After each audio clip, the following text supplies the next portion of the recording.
Okay TBH Labs နေကြိုဆိုပါရစေကျွန်တော်အခုဒီ nothing phone 1ကိုကင်နေတာ2ပတ်လောက်တော့ရှိပြီဆိုတော့ဒီကောင်ဘယ်လိုမြင်လဲအသေးစိတ်လေးဆက်ပြောအောင်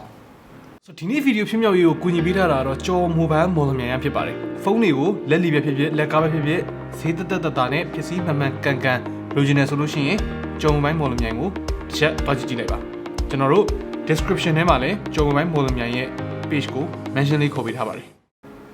Okay မီလင်းနဲ့နောက်မှာမီလင်းနဲ့နောက်ကအကြည်လေးနဲ့လှတယ်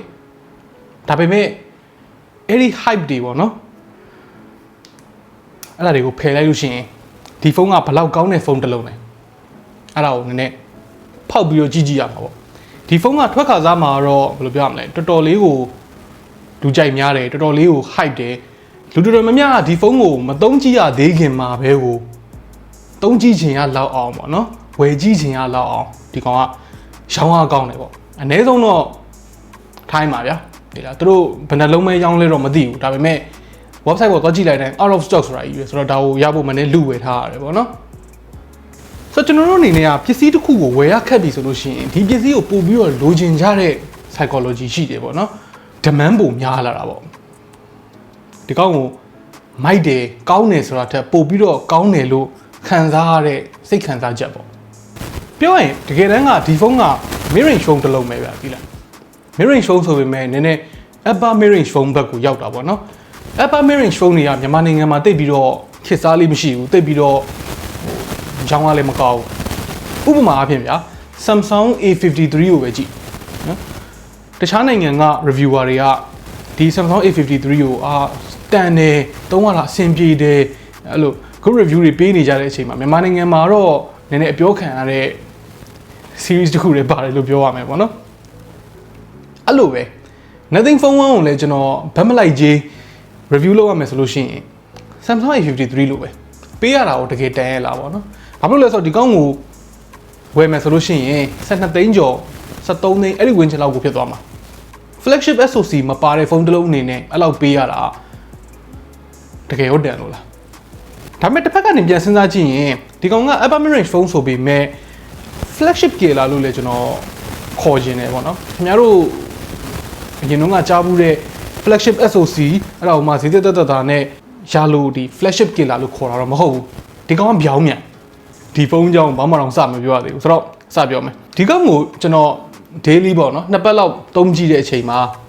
flagship phone တစ်လုံးနဲ့ဘာမှတိတ်ကွာတယ်လို့မခံစားမိဘူးဒါပေမဲ့ကျွန်တော်ရဲ့ experience နဲ့ခင်ဗျားရဲ့ experience နဲ့ကွာကောင်းကွာနိုင်တယ်ပထမတစ်ချက်ကျွန်တော်ကဖုန်းနဲ့ကင်မရာသိမရိုက်ဖြစ်ဘူးဒုတိယတစ်ချက်ကျွန်တော်က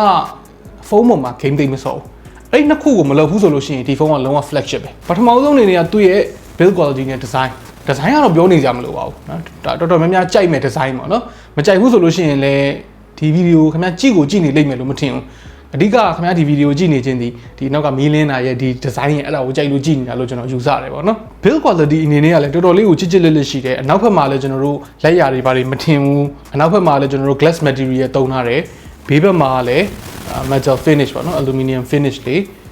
ဘာနဲ့တူလဲဆိုတော့ဖုန်းကိုကင်ကြည့်မျက်စိမှိတ်ပြီးတော့ကင်ကြည့်လိုက်လို့ရှိရင်ဒါ iPhone 13ပဲအဲ့လိုအချိုးအကွေမျိုးပဲပေါ့နော်ဘေးနားတွေက flat တွေပြီးတော့ထိတွေ့တွေခလုတ်တွေရဲ့ build quality တွေအကုန်လုံးက iPhone 13ကိုတော့မှီတယ် Okay ဆိုတော့ build quality နဲ့ design တွေက flagship ကိုမှီတယ်ဆိုရင် display အောင်ဘယ်လိုနေလဲသူရဲ့ 6.55 inches display က 1080p AMOLED 120Hz ရမယ် peak brightness ကို1200 nits အထိရတယ်ဒီနေရာမှာကျတော့ဘယ်လိုပြောရမလဲ flagship ဆိုပေမဲ့ flagship ရဲ့အောက်တစ်ဆင့်ကနေရာလောက်လို့ပြောရမယ်ပေါ့ peak brightness 1200 nits အထိရတယ်လို့သာပြောတာဒီ outdoor visibility ဒီနေပူထဲမှာနေအောင်အောက်မှာဓာတ်ရိုက်ကြည့်မယ်ဆိုလို့ရှိရင်တော့နည်းနည်းလေး brightness နည်းတယ်လို့ခံစားမိတယ်ဒါပေမဲ့တခြားသော color accuracy ဘိုင်းနေ contrast ဘိုင်းနေဘာမှပြောနေကြမလို့တော်တော်ကောင်းတယ်ပြီးတော့သူ့မှာ under display fingerprint လည်းပါတယ်မြန်တယ်အလုပ်ဖြစ်တယ် Okay အဲ့ဒါဆိုရင်နောက်တစ်ချက် speaker ဟောဘယ်လိုနေလဲ speaker ကလည်း stereo speaker ပါတယ်အောက်မှာတစ်ခုဒီ earpiece နေရာမှာတစ်ခုပေါ့နော်အတန်ကျယ်တယ်ကျယ်တာမှတော်တော်ကျယ်တယ်နောက်ဆုံး volume လောက်ရောက်သွားပြီဆိုလို့ရှိရင်တော့အတန်ကနည်းနည်းလေး distort ဖြစ်ချင်တယ်လို့မျိုးလေးဖြစ်တယ် distort ဖြစ်တယ်လို့တော့မဆိုလို့ဘူး ဖြစ်ချင်တယ်လို့မျိုးလေးတွေဖြစ်တယ်ပြောရရင်ဗျာဒီကောင်နဲ့ iPhone 13 Pro Max နဲ့ကိုဘေးနားမှာနှလုံးရှင်ပြီးတော့အတန်အကျယ်ဆုံးဖွင့်မယ်ဆိုလို့ရှိရင်13 Pro Max ရဲ့အတန်ကတော့ပိုကောင်းမှသိကြတယ်ဒါပေမဲ့ဒီကောင်ကလည်းအများကြီးတော့ပြတ်ကြမကျန်နေခဲ့ဘူးဆိုတော့ကျွန်တော်အနေနဲ့ကဖုန်းတစ်လုံးကိုသုံးတဲ့အချိန်မှာအဓိကခံစားမိဆုံး၃ချက်ကတော့အဲ့ဒါပဲ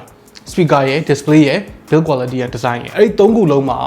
တော်တော်လေးကိုကောင်းတယ်အပြည့်မမြင်ရလောက်အောင်ကောင်းတယ်ပေါ့နော် SoC ဘက်ကိုလဲအောင် SoC မှာကျတော့သူက Snapdragon 778G Plus ဆိုတဲ့ကောင်ကိုသုံးထားတယ်နှေးလားလို့မင်းမနေဘူးမြန်လားလို့မင်းမြန်တော့မြန်တယ် push shot တော့မဟုတ် Snapdragon 870တို့ 888 Plus တို့8 Gen 1တို့8 Plus Gen 1တို့အဲ့လိုမျိုးအထိတော့ push shot တိုင်းတော့မဖြစ်ဘူးပေါ့နော် game တွေပါတွေဆော့မယ်ဆိုလို့ရှိရင်လည်းနောက်ဆုံး setting ကိုနောက်ဆုံး FPS နဲ့အဲ့လိုတော့မရဘူးဒါပေမဲ့နေ့စဉ်သုံးမယ်ဆိုလို့ရှိရင်တခြား application တွေသုံးတာတွေweb browsing လုပ်တာတွေ social media သုံးတာတွေ video ကြည့်တာတွေအဲ့ဒါတွေမှာ apps တွေအဝင်အထွက်တွေအပိတ်ဖွင့်နေအဲ့ဒါတွေကနှင်းနေတယ်လို့ဘယ်လိုမှမခံစားရအောင်နှင်းနေတယ်လို့မခံစားရစေတဲ့နောက်တစ်ချက်ကသူ့ရဲ့ skin ကြောင့်ပေါ့နော်သူ့ရဲ့ OS ကြောင့်ပေါ့ nothing OS ဆိုတဲ့ကောင်ကိုသုံးထားတယ် stock Android နီးနီးပဲဘာမှမပါဘူးဘာ bloatware မှမပါဘူးအဲ့ဒါကိုကျွန်တော်ဒီ live unboxing မှာတော့လည်းပြလိုက်တယ်ပေါ့နော် recorder ကလွယ်လို့ရှိရင်ဘာတစ်ခုမှအပိုမပါဘူးအဲ့ဒီတစ်ချက်ကတော်တော်လေး fresh ဖြစ်တာဗျဒါက nothing phone မို့လို့အဲ့လိုပြောတာမဟုတ်ဘူး hype ကြောင့်အဲ့လိုပြောတာမဟုတ်ဘူးထားပါတော့ Oppo ကပဲဖြစ်ဖြစ် Samsung ကပဲဖြစ်ဖြစ်နော် Xiaomi ကပဲဖြစ်ဖြစ်အဲ့လိုမျိုး bloatware တွေမပါသူတို့ရဲ့ influence တွေအများကြီးမလောက်ထားဘဲနဲ့ stock Android နဲ့နီးနီးကက်ကက်ရနိုင်တဲ့ဘယ်ဖုန်းကိုမဆိုကျွန်တော်အဲ့လိုပြောမှာပဲ okay သူရဲ့ camera ကိုကျွန်တော်ကြိုက်လဲကြိုက်တယ်ဒါပေမဲ့အားလည်းတော့မရအောင်သူ့ရဲ့နောက်မှာ50 megapixel camera နှလုံးပါတယ် main camera တစ်လုံး ultra wide တစ်လုံး ultra wide ကပဲဒီ macro ဘာညာအတွက်လုပ်ပြီးတယ်ဗောနော်သူမှ telephoto lens မပါဘူးကိစ္စမရှိဘူးအရင်မကြည့်ဘူး telephoto ကျွန်တော်လည်းတိတ်မသုံးပြဘူးဆိုတော့ပုံမှန်ရိုက်လို့ရှိရင်ဘယ်လိုနေလဲလက်ကိုငင်ငင်ထားပြီးတော့ရှုခင်းနေရိုက်ရတာမျိုးအဲ့မျိုးတွေမှာဒီဖုန်းမှာမိုက်တယ်ပြဿနာကလျှက်တစ်ပြက်ရိုက်ရတော့မယ်ပေါ့နော် snapshot လေးတွေရိုက်ရတော့မယ် shutter speed မြန်မြန်နဲ့ရိုက်ရတော့မယ်ဆိုလို့ရှိရင်ဒီကောင်က flagship camera မဟုတ်ဘူးဆိုတဲ့ဟာတွားပြီးတော့သိတာစီတယ်ဒီခွေးပုံလေးတွေကိုကြည့်လိုက်ခွေးပဲဗျာနော်ကော်ဂီလေးတွေချစ်စရာလေးတွေဒီကောင်လေးတွေအငြိမ်မနေဘူးဟိုဖြောပြေဒီရှောက်ပြေးသေးမလားတုံနဲ့ရှောက်ဒိုးနေတာအဲ့ဒီကောင်တွေကိုဓာတ်ပုံကောင်းကောင်းဘလို့မှရိုက်လို့မရအောင်ဒီကောင်တွေငြိမ်နေတာကိုစောင့်ပြီးတော့တစ်ချက်နှစ်ချက်အဲ့လောက်လေးကလွယ်လို့ရှိရင်ကျွန်တော်ပုံကောင်းကောင်းမရခဲ့ဘူးဆိုတော့ပုံကရပြီဆိုလို့ရှိရင်ကတော့အခုဒီမှာမြင်ရတဲ့အတိုင်းပဲ dynamic range တော်တော်ကောင်းတယ်ဒီနေရာမှာလေဒီအမိုးအောက်ကဒီမဲနေတဲ့နေရာမှောင်နေတဲ့နေရာအဲ့နေရာဒီတေးလဲကြံတယ်အပြင်ကနေပူချက်တဲကြီးဖြစ်ပြီးတော့နော်လုံးဝလင်းထိန်နေတဲ့နေရာအဲ့ဒီကောင်မှလည်းဒီတေးကောင်းကောင်းမကြံတယ် natural လည်းဖြစ်တယ် color အရာပေါ့နော် over sharpening ဖြစ်နေတာမျိုးတွေမရှိဘူးတချို့ပုံတွေမှာနည်းနည်းတော့ soft ဖြစ်နေတယ်လို့ခံစားရတယ်ပြောရင် camera ကတော့ upper mid range camera ပဲနော်ဟို flagship camera ကိုတွားပြီးတော့မမျှော်လင့်နေပေါ့နော်အော်ဒါနဲ့ camera ဆိုလို့သူ့အနောက်ကဒီမီးလင်းတဲ့ငနဲလေးတွေလေအဲ့ဒီငနဲလေးတွေကိုကျွန်တော်တို့က fill light အနေနဲ့ထားပြီးတော့ဓာတ်ပုံရိုက်လို့ရတယ်ဗီဒီယိုရိုက်လို့ရတယ်ပေါ့ကျွန်တော် live မှာပြောသွားတော့ကပေါ့နော်အရင်ကက်ပြီးတော့ရိုက်မယ်ဆိုလို့ရှိရင်တော့တိတာမယ်အရင်ဝေးသွားပြီဆိုရင်တော့ဒီ fill light ရဲ့ဟိုဟာ effect ကတိတ်ပြီးတော့ကောင်းကောင်းမွန်ကြံမှာမဟုတ်ဘူးလို့ပြောတယ်မလား fill light ကခင်ဗျားတို့ထင်တာတဲ့ပိုလင်းတယ်သူ့ရဲ့မီးတွေက flash လိုမျိုးဒီတေးသေးလေးကနေပြီးတော့ထွက်တာမဟုတ်ဘဲနဲ့ဒီလို strip တွေကနေထွက်တာဆိုတော့ပုံမှန်ထက်တော့နည်းနည်းလေးပို့ပြီးတော့diffuse ဖြစ်တယ်နည်းနည်းလေးပို့ပြီးတော့ soft light ဆန်တယ်ဒါပေမဲ့လည်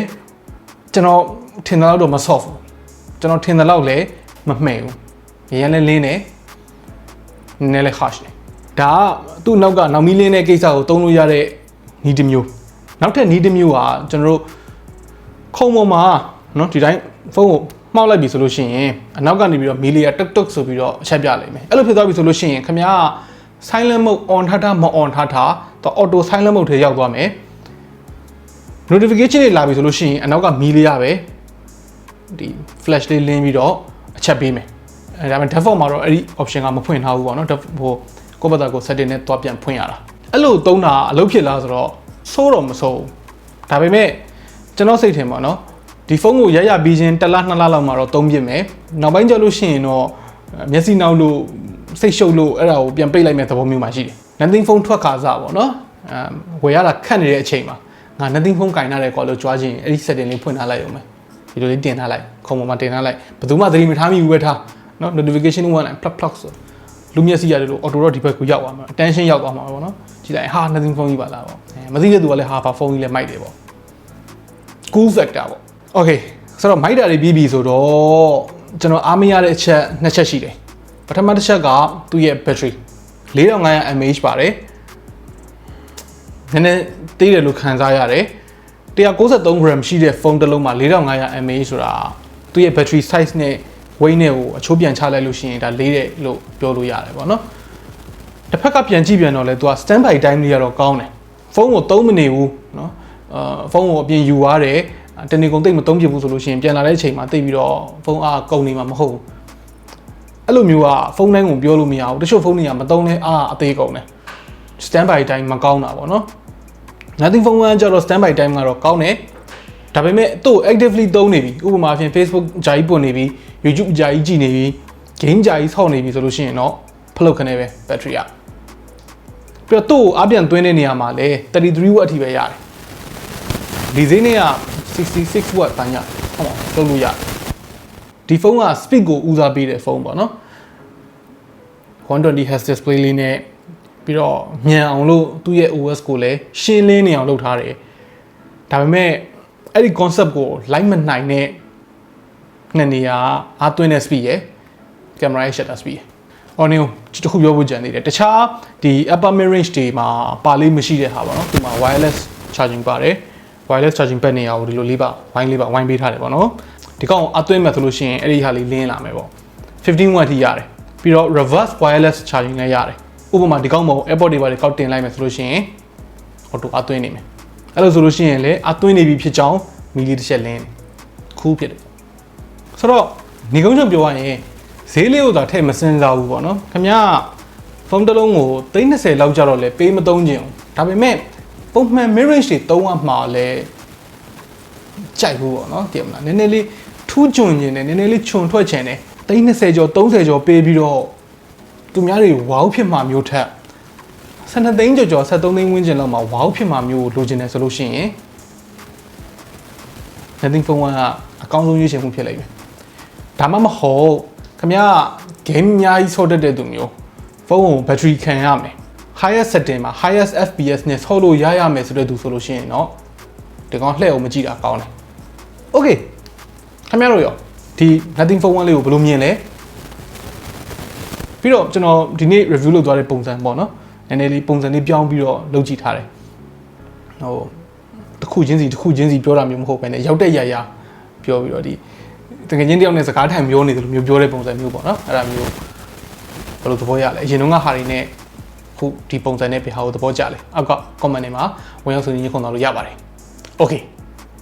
နောက်နေ့မှတွေ့တော့ပေါ့